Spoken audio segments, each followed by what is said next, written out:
Break the board sports. It's your boy RJ Cash breaking down the college football playoff. Already got our show out on Alabama, Oklahoma. Check that out. I love that game. Now, Saturday, we got two teams full of speed. Miami Hurricanes will travel to College Station to take on the 12th man in Texas A&M. You got Marcel Reed, Carson Beck, bunch of speed on the outside, and two defenses that can get after it.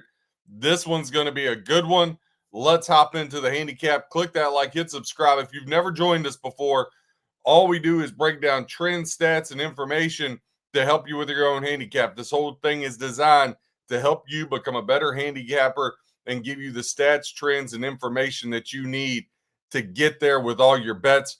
Break the board sports, where we help you become a better handicapper here today. So let's hop right into it. Now, right now, as things set, you got Texas A&M laying 3. In some spots, there's 3.5. So again, very important to have multiple betting outlets. This line kind of keeps moving around a little bit.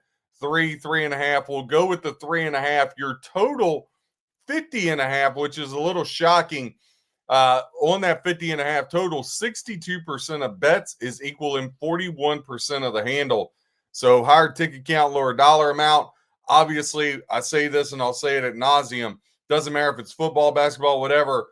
Public loves overs. They absolutely love them.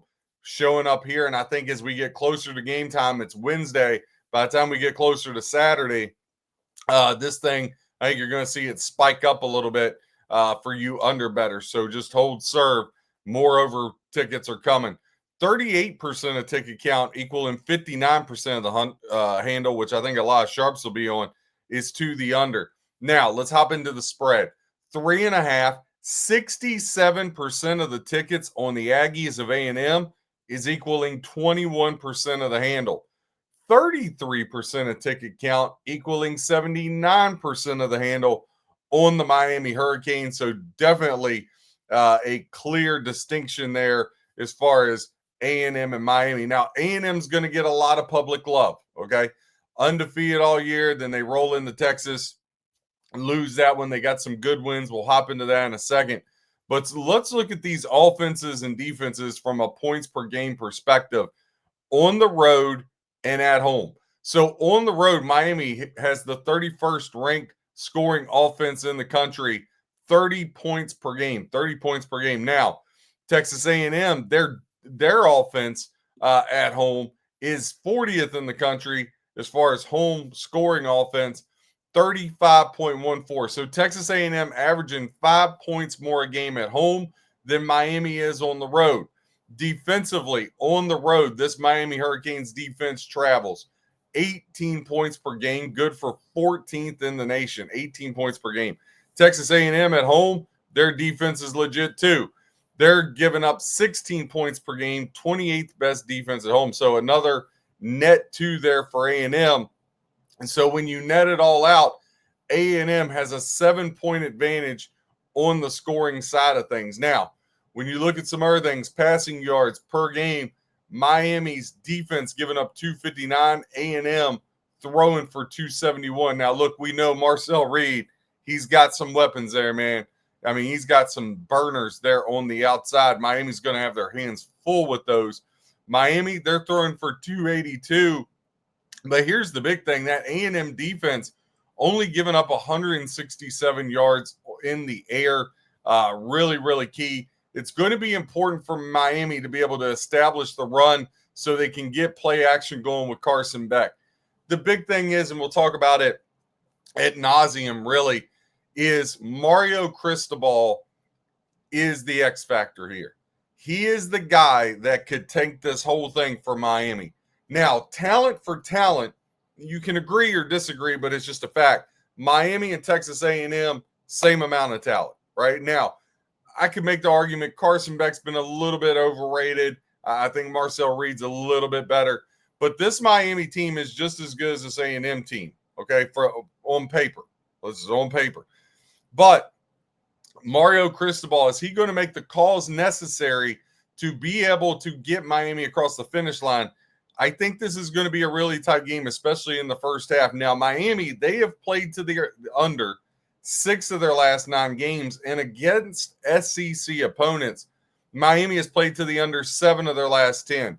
Here's where the problems start to arise. As a dog, 8 of the last 9 have went over. They're also 1-8 against the spread their last 9 games in the month of December. So when it gets late in the year, Miami just has not performed under Mario Cristobal. Now, a couple good stats for Miami. They're 8-3 straight up their last 11 on the road. That's very good. 5-1 straight up their last 6, though I don't really think they've played a whole lot of people. A&M, again, we talked about lights out, 11-1 their last 12. They have a 7-game win streak at home. They're 6-1 ATS against the ACC. They're 4-2 straight up their last 6 in the month of December. However, there's 2 big stats that really are alarming, and I think you got to look at them and muddle through them. Texas A&M is just 5-12 against the spread their last 7, and as a favorite, Texas A&M is just 4-11 ATS. I'm going to say that again.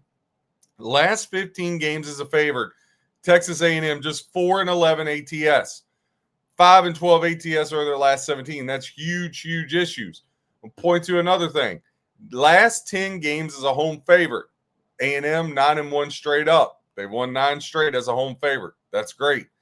But they're 4-6 ATS as a home favorite, right? Now, Miami, I'm not saying they're no bargain as a road dog, 4-6 straight up, but they do have a winning record ATS 6-4. Miami comes in 10-2. A&M comes in 11-1. A&M, we talked about, has not been good ATS. 5-7 as to where Miami's 7-5. Miami's 3-1 straight up on the road. We talked about A&M, that 7-game win streak that they have. Now, these 2 teams, rewind the clock, just played back in 2022 and 2023. 2022, the game was in A&M. A&M won that game 17-9. 2023, just 2 years ago, this game was in Miami. I can make the argument, was this Miami team better? I think it was. 48-33, they beat Texas A&M. Now, A&M, their path to get here. We talked about last time out, they lost to Texas 27-17. Let's go down through the resume of A&M. Beat Sanford, okay, whatever. South Carolina, not a very good team, beat them by 1. Mizzou, went to Mizzou, won by 21. Went to LSU, won by 24. Went to Arkansas, won by 3. Beat Florida by 17. Beat Mississippi State. Beat Auburn 16-10. Had that win against Notre Dame, 41-40, the 4th and 17 PI call. But when I look down through A&M's schedule, there's something very glaring here. Other than the Notre Dame win, again, on a 4th and 17 bogus PI call, and a redshirt freshman making his second start, Texas is the only game of substance they've played. There's no Georgia on this schedule. Heck, there's not even a Tennessee. There's no Alabama on this schedule. There's no Oklahoma on this schedule. They haven't played anybody but Texas, and I'll give them the Notre Dame win, even though it was a bogus win. And there's really no way to argue about it. I'm not saying A&M isn't good. I'm just saying at one time they were ranked 3rd in the country, and they ain't the 3rd best team in the country, okay? So I just want to look at that. Now, on the flip side, Miami blows out Pitt, blows out Virginia Tech, blows out NC State, blows out Syracuse, had that horrible loss at SMU, blows out Stanford, had the horrible loss to Louisville, beat Florida State, blew out Florida, blew out South Florida, beat Notre Dame. So I'm not saying Miami by any means is, the creme de la creme. I'm just saying I think the game, the line, a lot of people, I'm hearing a lot of chatter about A&M's just going to run hog wild on them.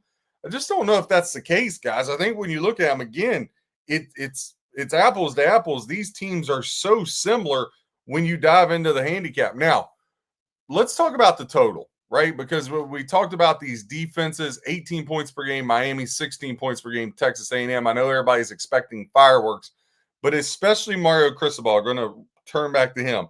Old offensive lineman, Miami is going to try to keep that A&M offense off the field. If A&M wins. You can tell how this game's going to go from the time of possession. If A&M has 10 minutes, 12 minutes more than Miami, this game is donesy. A&M's winning it by 10 to 14 points, right? Miami cannot get in a shootout with A&M. They got to slow this thing down. And I think Mario Cristobal, being an old lineman, he's going to get this game in the trenches. The way Miami stays in this game is to pull A&M down into the swamp. Now, first half game total under, right? First half under 25 and a half, some 24 and a halves. Miami has hit that 11 of the last 13 games. I'll say that again. Miami, games they've played in, the game total under has cashed 11 of the last 13 games, right? Very, very important for that. When I look over their first half under at FanDuel is 26 and a half. Now it's juiced minus $1.38, but I think that's a huge, huge advantage here. 11 of the last 13 have went under the total in the first half Miami's played in. If you've been betting that, you're up 8.7 units, a 58% return on your investment. Now, A&M, they've played to the over 9 of their last 13, put you up 4.6 units, a 32% return on your investment. We talk about that first half under for Miami. Check this out. Game total under, right? Game total under, team total under for A&M has went under the total 5 of their last 6 at home, put you up 3.9 units, 57% ROI. So game total under. When I look at this, right, I think there's a couple different ways you can go with your bets, but there's some glaring ones that I think you just got to fire on. First of all, you got to fire on Miami plus 3.5. Listen, when you have a 7-10 matchup and you dive into the handicap like we just did, and they're dead even pretty much, and you got two good quarterbacks. Now, one can run. Reed can really hurt you with his legs. You got to take the points here. I like Miami plus 3.5. I also like this thing is setting at 50 and a half. If you can find a 51 out there, I think you're in business with that. Again, I know when people look at this with the naked eye, they're just going to think these two teams are going to erupt and throw up a ton of points on the board.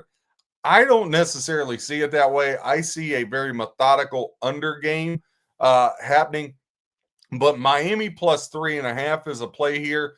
College football, I do not like teasers, right?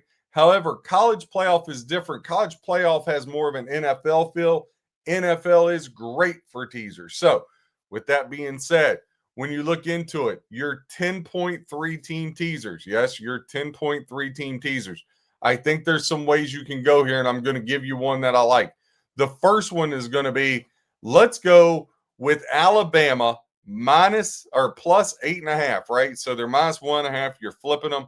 Alabama plus 8.5 with Miami plus 13.5 with Ole Miss minus 7.5. I like that one. I think you can get there to the window on that one. And also Miami plus 3.5 is the way I'm going to go. I also think first half under 26.5. If you find a 27, I think you got to fire on the under first half on that as well. Miami has played to that. I expect them to be up and jacked up for this game. Hurricanes plus 3.5. Click that like, hit subscribe. RJ Cash, Break the Board Sports, where we give you stats, trends, information to help you become a better handicapper. Whether you fade or follow, I hope you win your bet. God bless and happy handicapping.